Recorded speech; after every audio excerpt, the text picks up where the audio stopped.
to Canadian Politics is Boring.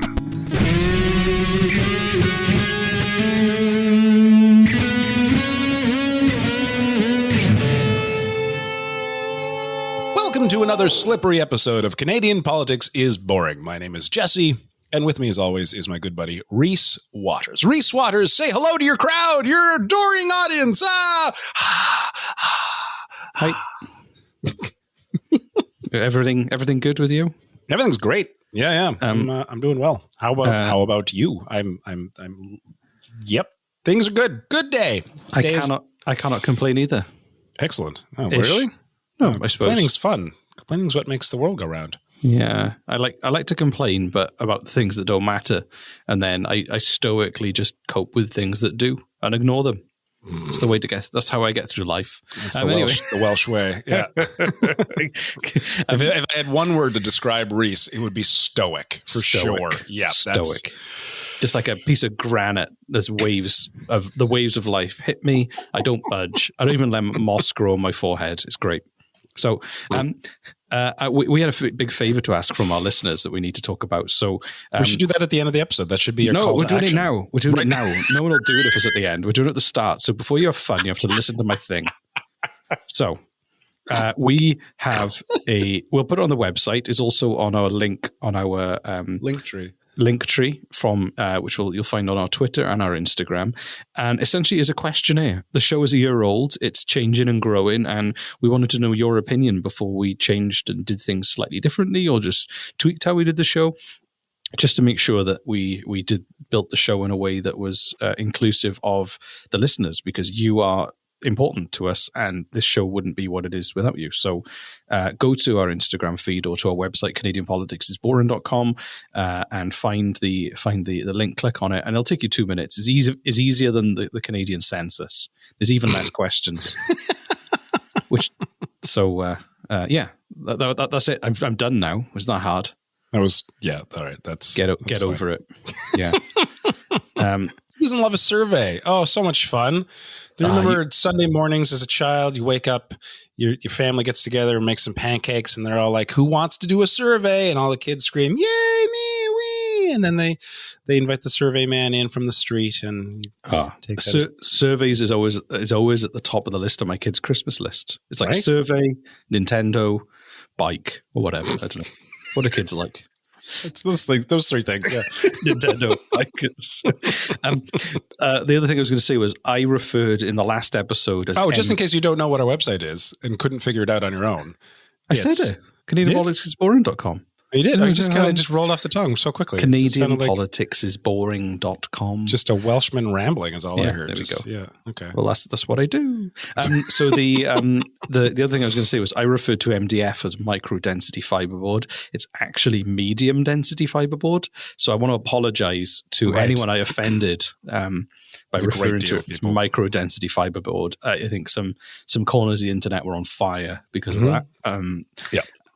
And so was their MDF. Twitter was ablaze. What does he doesn't know what he's talking. It sounds like he thinks he knows what he's talking about with MDF. It's not. It's medium density fiberboard. What an idiot. You moron. So, yeah, exactly. Yeah. So this episode is called Bill C10 Wants Your TikToks. Jesse, does that stir any emotion or recognition? I think I'm aware of Bill C10. I don't. My favorite robot, Bill C10. Bill C10, bring me a drink. Yes, Race. We call him Robbie for short. But, yeah. We're just William 10 sometimes. William 10, yeah. William 10. I think Bill C10 has something to do with internet freedoms. I'm not really sure. I don't really care. Yeah, and there's a lot of misinformation about it. It's bizarre how it's really not interesting. That bizarre. Come on, we live in we live in the age of misinformation. I thought you said we live in the 80s. Then I was like, you might. But I live in the 90s. Hello, it's the 90s. So Bill C10 amends the Broadcasting Act, and the Act sets out the broadcasting policy for Canada, the role and powers of the Canadian Radio, Television and Telecommunications Commission, or CRTC, in regulating and supervising the broadcast system and the mandate for the Canadian Broadcasting Corporation. It plays an important role in supporting Canada's cultural industries and ensuring Canadian content is available and accessible. So it does things like it ensures that 35% of popular music broadcast each week on Canadian radio is Canadian content. And I mean, we've already been doing that. Yeah, and Canadian television stations must devote no less than 50% of evening broadcast to Canadian shows, which is already the law. And 50, that's the thing. 50%? 50? Yeah, exactly. Wow. So you can. So for every episode of, I don't know, Young Sheldon, if you want to watch Young Sheldon, then you've got to watch the Property Brothers for the following half hour. The Property Brothers? What are the Property Brothers? You don't know who the Property Brothers are? No. Drew and the other one. They're twin brothers. And how about Danger Bay? No, you can watch Danger Bay, but the Property Brothers is two of them. One of them's a realtor. Littlest Hobo. There we go. Just a nonstop series of Littlest Hobo's like marathon. I just still baffled. You don't know who the Google Property Brothers, the twin brothers who renovate houses.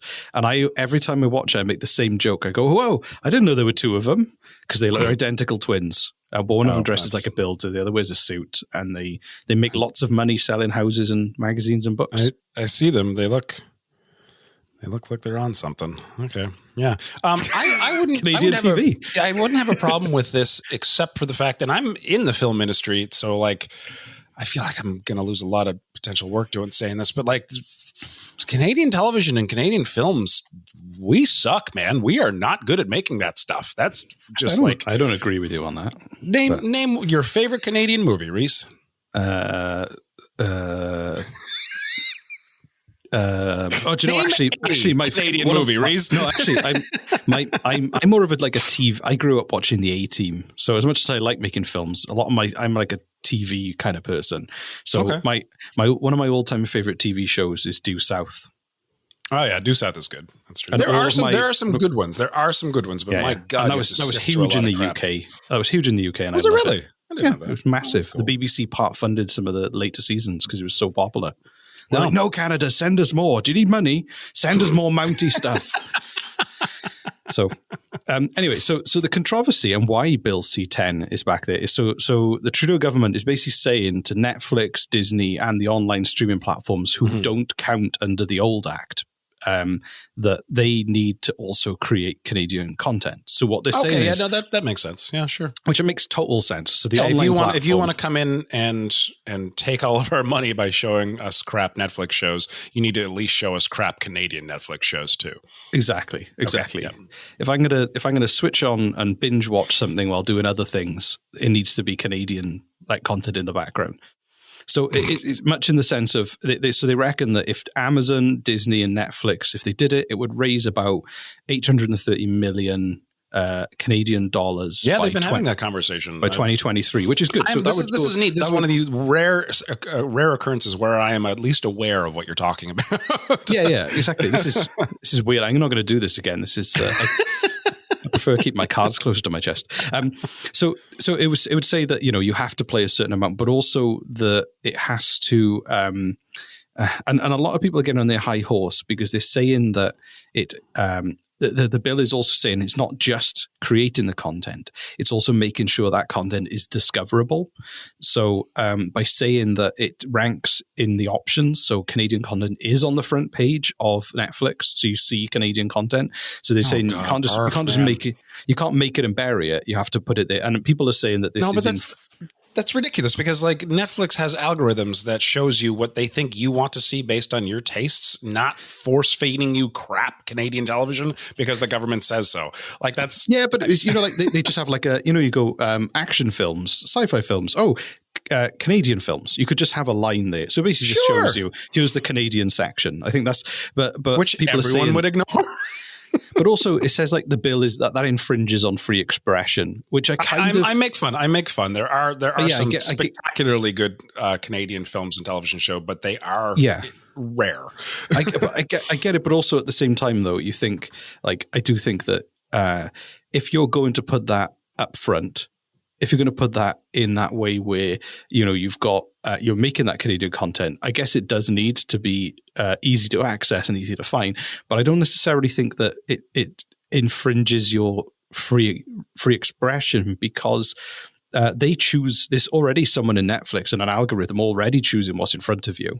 Right. So what does, it's kind of arbitrary to say, oh, it's Canadian stuff is being shown to me, when usually they show you stuff. They go, oh, we just spent a lot of money on this thing, so put it up front.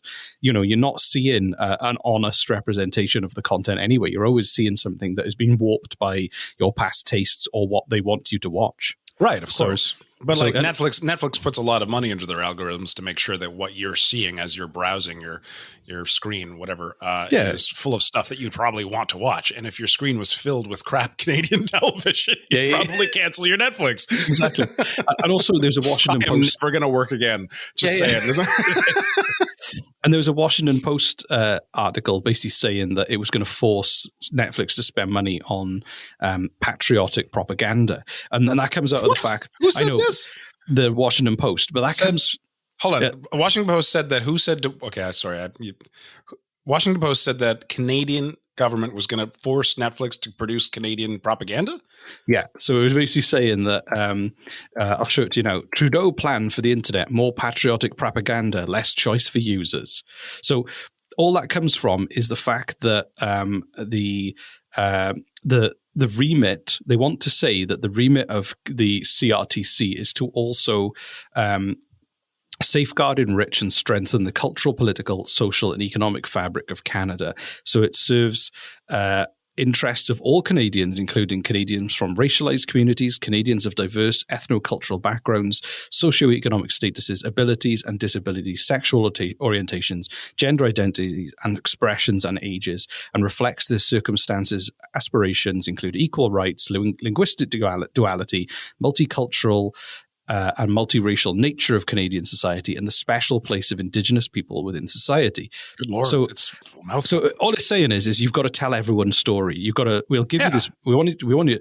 And the Washington Post described this as a pompous mandate, which is basically just saying, please make sure you tell stories that represent everyone in Canada. And they're like, this is propaganda because you're making this make films about people in minorities, which is quite misleading. It was an opinion post. I'll give them that, but I mean, still, it's not. It's kind of it's an opinion post, and it's a shit opinion post in my opinion. It's not propaganda. It's just saying that's the remit for me. And I mean, CBC would have that remit. The BBC has that remit. A lot of public broadcasters, they don't say make content that's they say make content that is going to represent modern society. I have a. Yeah, no, I mean, like, I understand what they're going for. What I'm curious about is what happens if Netflix just says no. Well, they could potentially not have Netflix in Canada, I guess. Yeah, that's not. I don't. And that gets to a whole. I don't think they would do that. I don't think they would do that. Well, no, that gets to a whole different discussion. Is like, they would just fine them.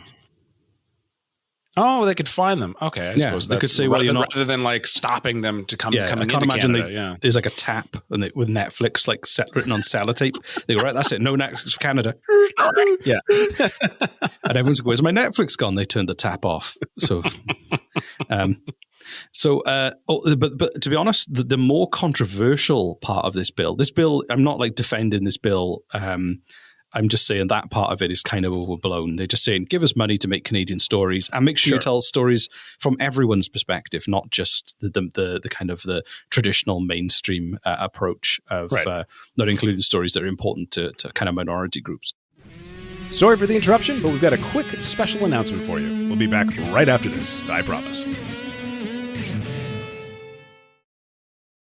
There's an element of the bill also how they defined. So Netflix is an online platform. So is YouTube. Some YouTube shows get more views than Netflix shows. So what they're trying to say is they want to judge.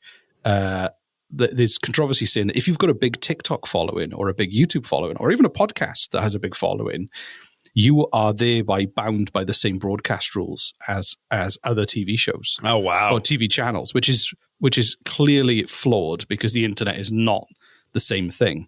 And you would fall under the regulatory authority of the CTRC. So the stuff we say, they'd be going, well, you can't say that on TV, so you can't say that on your podcast, which is bizarre and not very clear. And the government has tried to come back a few times. So they said it's crystal clear that content individual users upload on social media sites like YouTube and Instagram won't be regulated. Yeah, This good was luck then- regulating that. Yeah. We also want to make sure that the content of the people upload on social media won't be considered as programming under the Act and won't be regulated by this CRTC. And that was the Heritage Minister, Stephen Gilbert. And Sorry, what? What was his name, Reese? Gilbert. Gilbert? Gilbert? No, Or Gilbert? Guilbeault. Oh, God, I don't know. Yeah. Anyway, I'll leave the French pronunciation. Yeah, just leave that to me. So they said that. This was on November the 3rd, 2020. They said it's crystal clear. Content that users upload won't be regulated. But then on May the 9th, recently, 2021, they then changed their minds and said it could. So they said, if an account's channel has millions of viewers and are generating a lot of money on social media, they're acting like broadcasters. So basically, they went back and said, yeah, actually we do, and they want people to be scrutinised that they have if they're having a material impact on the Canadian economy. That they're basically saying that you will be treated like a broadcaster. How would they? So if you're this famous YouTuber in Canada and you make crepes out of your kitchen and that's your show, right? And you're making tens of thousands of dollars doing this and you've got millions of views, the Canadian government or the CRTC is going to crack down on you, say more Canadian content from your cooking show, please. Somehow. Like, what? What? Well, I think like I think that I don't think they'd like try and inform the content, but what they would try and do is say, like, Netflix has to pay a certain percentage of money into to Canadian content. You then maybe have, if you're making you're a successful YouTuber, you're making $1 million a year in ad revenue from your channel. They might say, hey, you need to reinvest some of that into Canadian content. Which is, I don't know whether that's what it means. I don't know whether it means that you have to pay certain fees, or you have to take out insurance, or you have to, use maybe only production crew that is on like from a part of an agreed union, or I don't know what it means.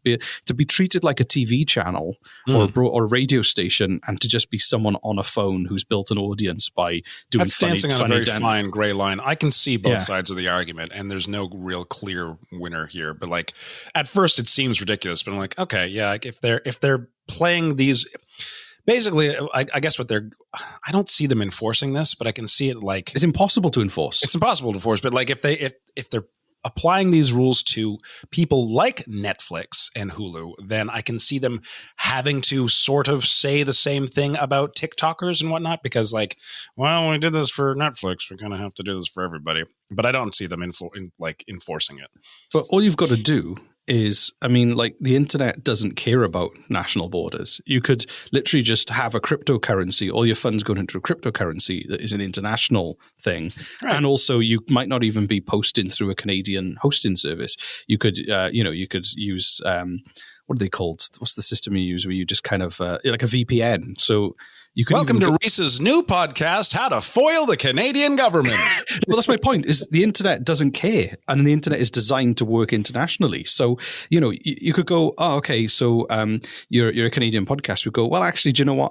Our show is actually uploaded through New Zealand via a VPN, and any money we make for the show is going into a cryptocurrency that isn't in one country. Do you know what I mean? Right. So it's very hard to police, is my point. If you're a Canadian citizen and you're making money somehow and you're paying taxes on that money, then, you're good. Yeah, I mean, you should be paying the taxes if you're generating that revenue. You see my point. It would be so easy to take it off a national grid in that sense and make it almost invisible. I can understand where they're coming from. I don't know if they're tackling it properly, right? Forcing, like, I think it all started with the CBC, which is, paid by the taxpayers and has been for decades. And so that we can get Canadian content out there. And I get it. There's a national pride associated with that and whatnot. When I was being a DJ now and then on a local radio station, a campus university radio station, and it was a lot of fun. But Sex FM. So, yeah, no. No, All CKDU. the sex, all the time. I think I had you That was on the- the show a couple I times. was on at the show. CKDU. Yeah. On CKDU, and they had a rule. It wasn't the radio station's rule. It was CRTC that like any broadcast radio station, any broadcaster at all, I had to play. Well, yeah, depending on who you were, if you were television versus radio versus what have you, you had to play a percentage of music. So if our show had music in it, which it did, we had to play.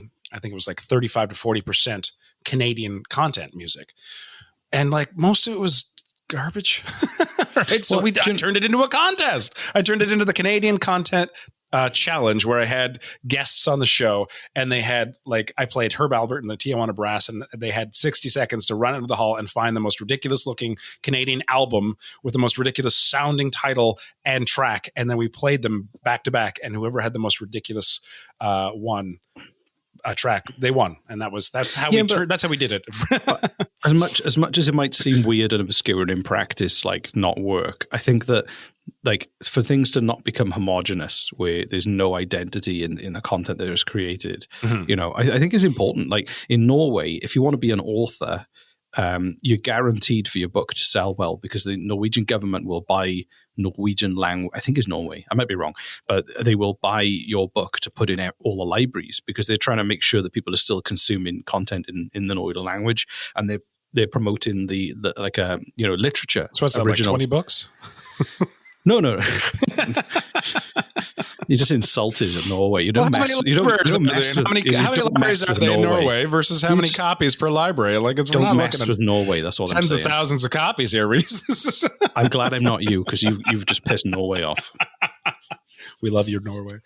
Yeah. Please come back. Anyway, there's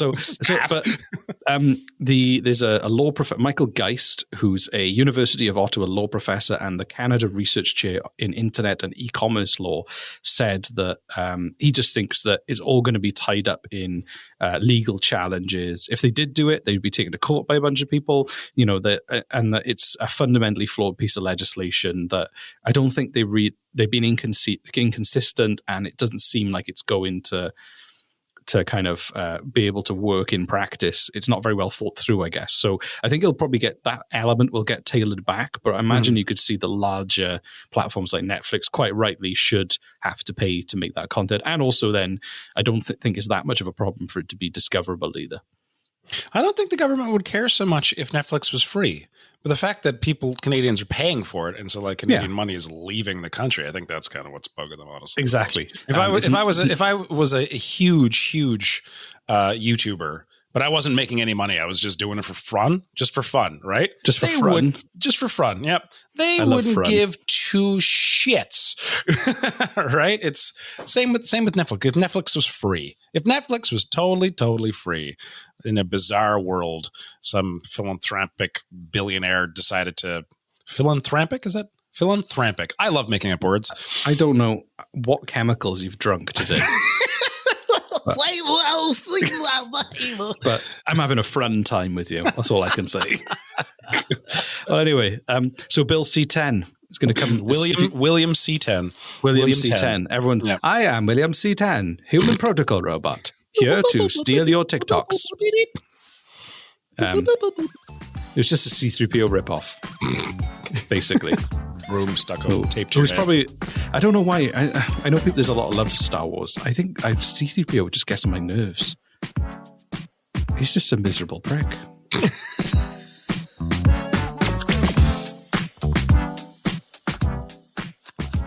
I think it's because of the British accent that you're saying that, like, there's, like I said, North Americans are in love with British accents.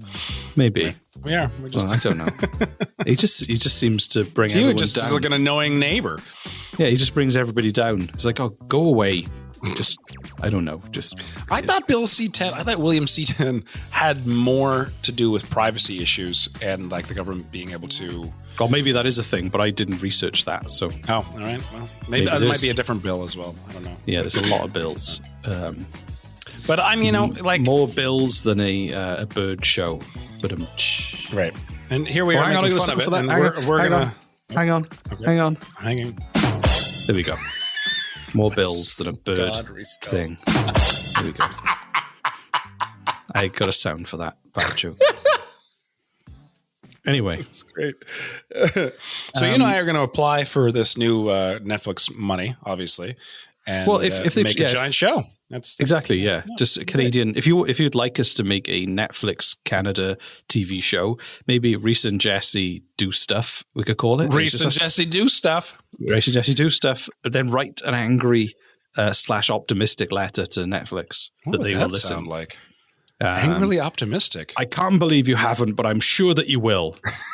Okay. Yeah, lots of There we go. exclamation marks and smiley faces.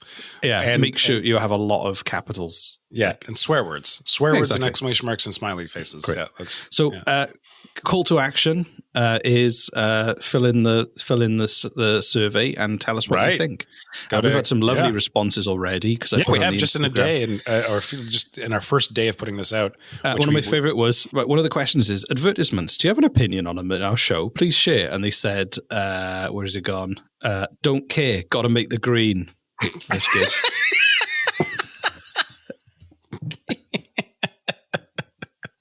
Oh, that's nice. I like your attitude. And someone that's said, great. "I always skip them, so carry on." Maybe cut that part. Let's not encourage our listeners to skip our ads. Yeah, it was great. Anyway, so yeah, it was really good, and thank you. So yeah, we'll see you again soon. Yay! This is fun learning about things. Bye. Bye.